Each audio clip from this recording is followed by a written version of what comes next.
my thoughts about my dystopian book. So I read The Hunger Games, and I loved this book.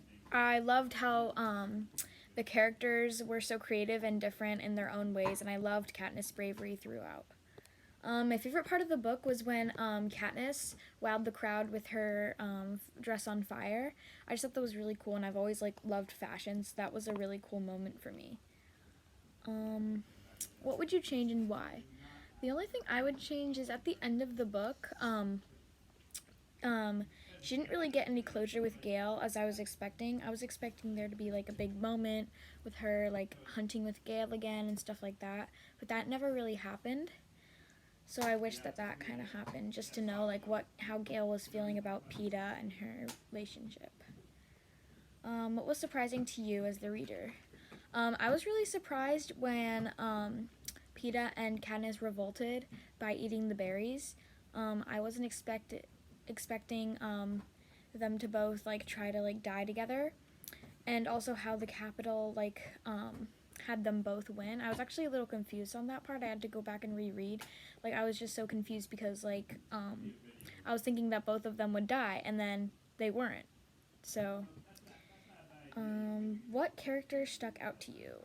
The character that most stuck out to me was Rue. I just loved her. I thought it was so cool how she was so much close to Prim, and Katniss would take care of her. I just thought that was really cool. And I just loved how young she was, and how she just made it through the Hunger Games just by hopping the trees and being by herself. Was it difficult to read this book? Why or why not?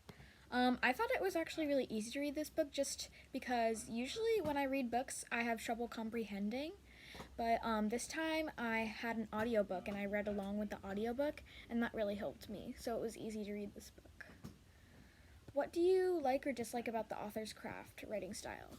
I loved how the author was able to incorporate multiple characters.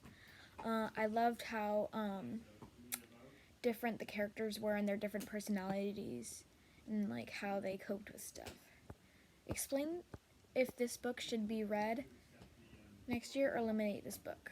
I definitely think that this should be read next year. I loved it. I have recommended it to many of my friends so far. It's a really good series if you haven't read it already. And just, it's that kind of book where when you get to a good part, you can't put it down. Do you hope to read this book in the series? If yes, okay. I'm already starting the next book, which is Catching Fire, and I'm actually really loving it. Usually when there's a series of books, I don't love the second one as much as I did the first one, or the ones to come, but this one definitely is really, really good. And that's it. Bye bye.